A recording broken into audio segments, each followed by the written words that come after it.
Have you ever worked on a project where you were so intent on what you were working on and you had your head down and you were just really working hard to get things done, and then you stopped and you looked around and you realized that you had wandered off the path that you intended to be on? All of a sudden you were doing all these other things that didn't really accomplish the goal that you had set at all.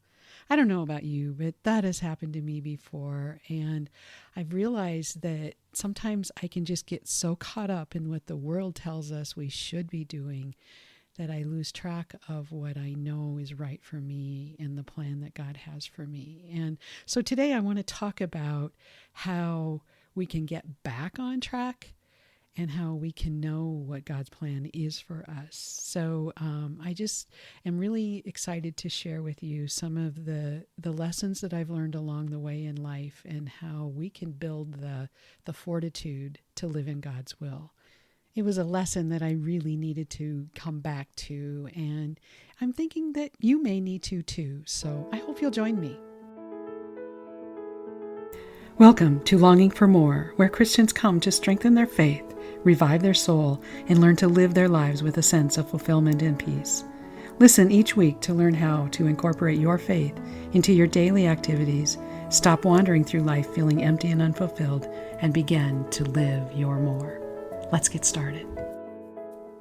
Today's episode lines up with the chapter 19 of my book, A Different View. And the title of the chapter is The Purpose of Fortitude. And, it's just really talking about how, when we know how to take care of our bodies, when we eat the right things, or when we exercise and we do things, we build up our fortitude so that we can fulfill the things that we need to do in our daily lives. But sometimes we forget about how we need to build up our fortitude in our spiritual life and build up our soul and that strengthen that faith muscle that we have. And I started this chapter out talking about a time when my grandmother was still alive, and she and I were really close, and I spent a lot of time visiting her when she was in the nursing home here in our town. And then she moved away, and I thought, when she's gone and I'm not visiting her once or sometimes up to 3 times a day, I'm going to have so much extra time on my hands.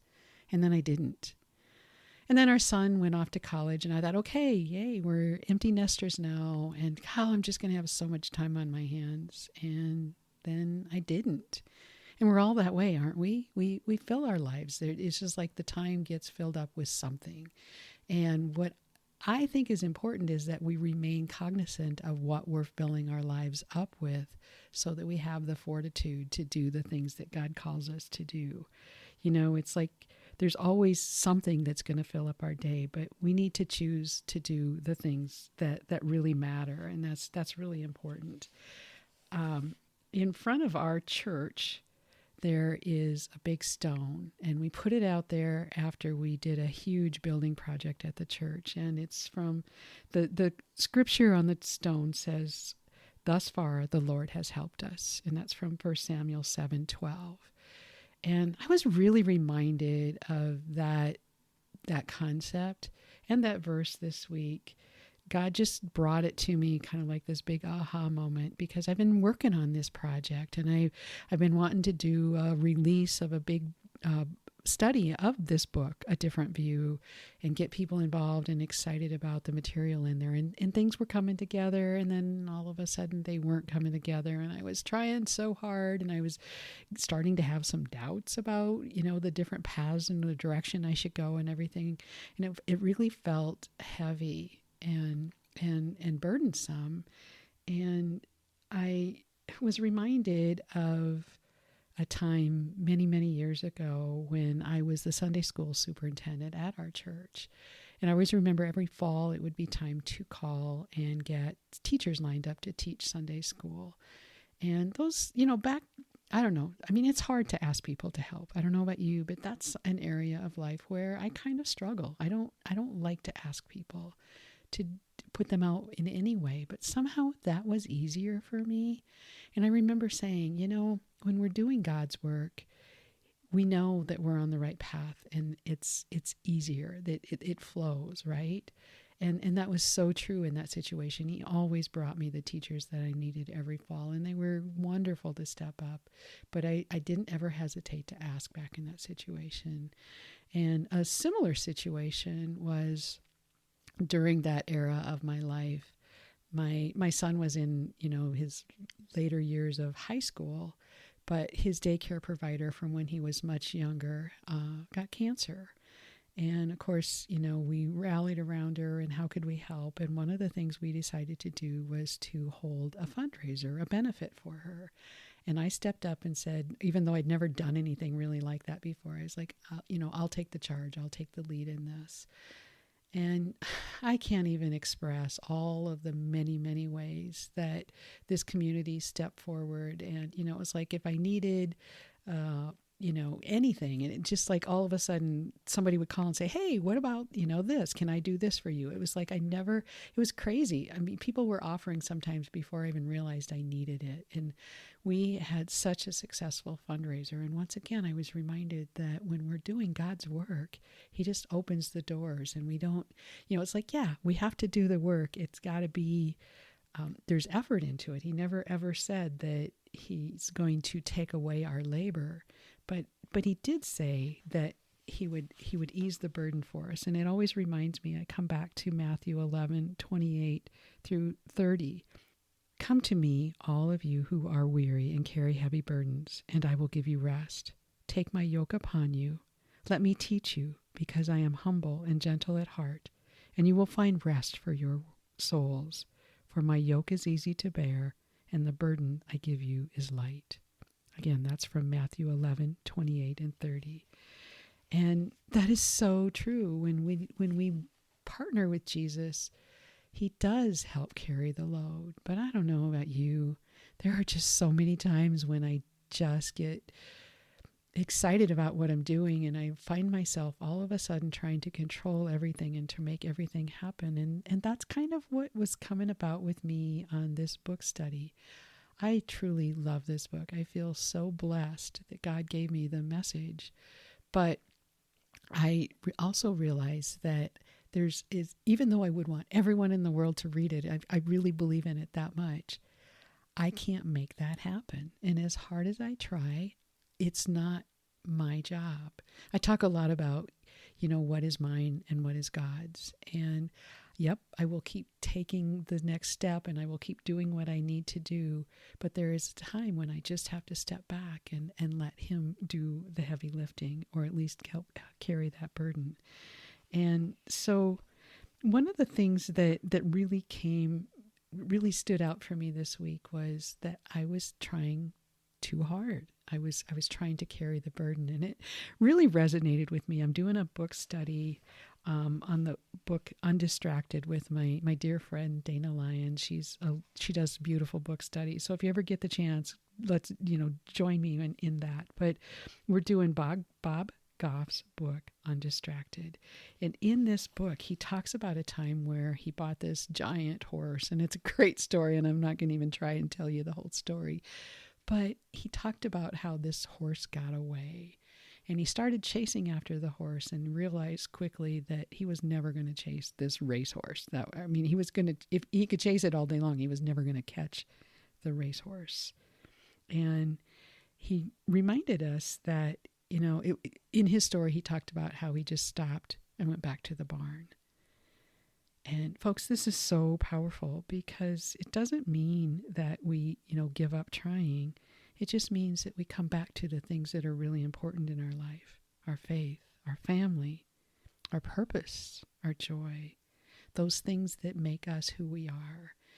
And he talked about, so he went back to the barn, and the horse did come back. But his message is, what if that barn for us is that place where we lose all the distractions, where we can be surrounded by people who are safe, and we can find renewed clarity about what really matters? I just want you to know that really hit me hard, because what I've been trying to do is build a community outside of Facebook and Instagram and all the places where everybody's at. I don't know about you, but I can't stand all the, it's like I go to Instagram and I loved all the beautiful posts and everything, but now it's all just videos, and I don't want to sit and listen to, a 10-minute dissertation on a video of whatever it is. I don't know. I've lost interest in the Instagram thing. And Facebook, honestly, I've got 3,000 followers, but nobody ever sees my posts because I don't do the things that the algorithms love. So, I put all this effort and it just sits there. And it occurred to me that it's because of all the distractions, right? And so I've started a community outside of all the mainstream social media. It's on a different platform, and it's a private community. Think about it in the terms of, it's like a Facebook group, but it's not on Facebook. So you can go and you can pop in and see all the things without having to, all the notifications and the scrolling. And then you see something you really want to read, but you go back and you can't find it again. And all of that drives me crazy. So this message from Bob Goff just helped me realize that that's what I want. I want to go back to the barn, and I want to find that place where I can lose the distraction and be surrounded by safe people who get what I mean when I talk about trusting God. And maybe they don't always get it, but they want to. Their soul is longing for more. That's what this podcast is all about, right? It's our souls long for more of God.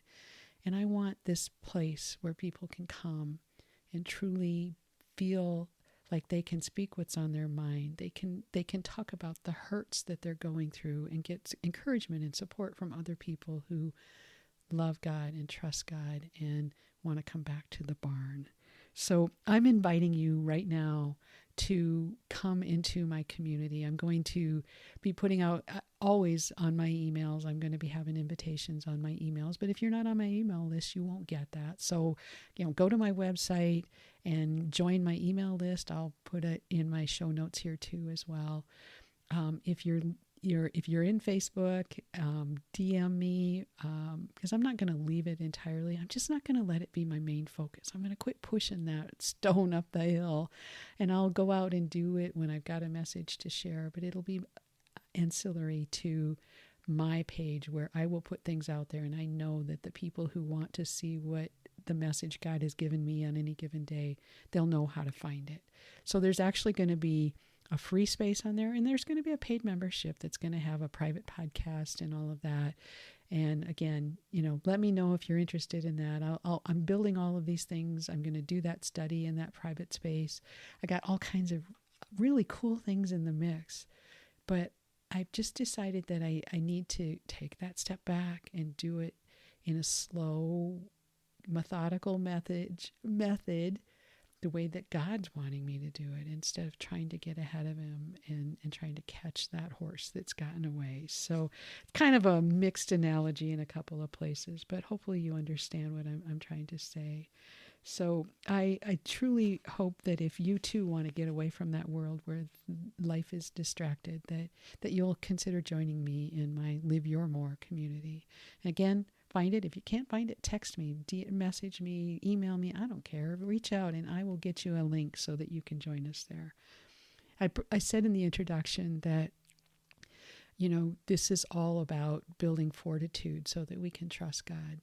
Believe me, the idea of pulling back from the thing that everybody says, if you want to have a successful business, you've got to do all these things, and to pull back from that, that's trusting God. And, I don't know if it's going to work. I don't even care if it's going to work, because I know that I'll be doing what's in my heart, and I'll have more time to write that second book that I'm working on and that I'm going to hopefully publish in a few months and all the things. But it's coming back to who God created me to be, instead of trying to check off all the boxes that every business owner is supposed to do. How do I have the confidence to do that?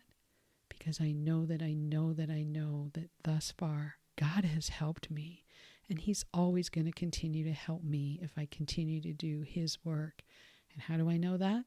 Because I'm in his word. I'm constantly, every day, I'm doing my devotions. I'm doing Bible studies. I'm talking to people who are in the word, and we're having conversations about how his world is different than the worldly way, and that's okay, because if we trust him, everything is going to be just fine. He's already won all the battles. Everything that's out there that's scaring you today, you have nothing to worry about if you are with him. And the other thing is prayer. We just constantly need to be in conversation with him, and then we need to be still and listen when he talks to us and tells us what to do. And I really believe that that's what he's telling me to do. And he's telling you to do something maybe entirely different. I don't know.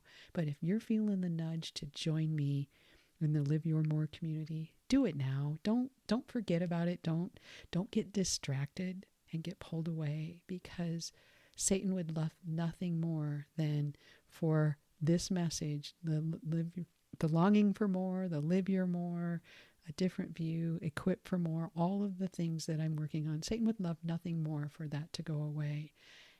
And I don't believe that that's God's plan. And I know that God will make it happen if it's supposed to happen. So I want you to have that kind of confidence in whatever it is God's asking you to do.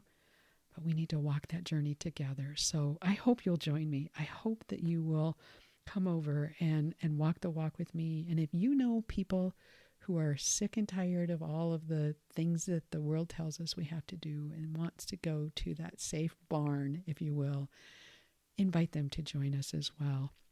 Be sure and let me know, because I am going to vet the space. I'm not going to just open it up to the whole world, because there are people out there that are going to be bent on being hurtful to people who love Jesus. And I just don't even want that to be a thing in this space. So anyway, God truly has been faithful throughout my life, and I know he has been in yours too. Whether you feel it or not, he's there, and he's waiting for you to reach out to him. So don't let life get so busy that you're distracted from all the things, all the beautiful things that really matter in your life, your faith, your family, the message he's given you, the work he's given you that the world has sapped the joy from, because he wants us to be joyful. He wants us to be happy, and he will help us carry that burden. So anyway, I just really, really thank you for stopping by today. I know that your time is so valuable to me, and it just means so much that you've taken the time to pop in and listen to this message today. I pray that you will build the fortitude to live the life that your soul longs for. So until next time, when I got to take a peek, the next message is about the purpose of prayer. And I hope you'll come back in 2 weeks and listen to that. And in the meantime, I hope to see you over in the Live Your More community. Again, thanks so much. God bless. And always, always remember to live your more.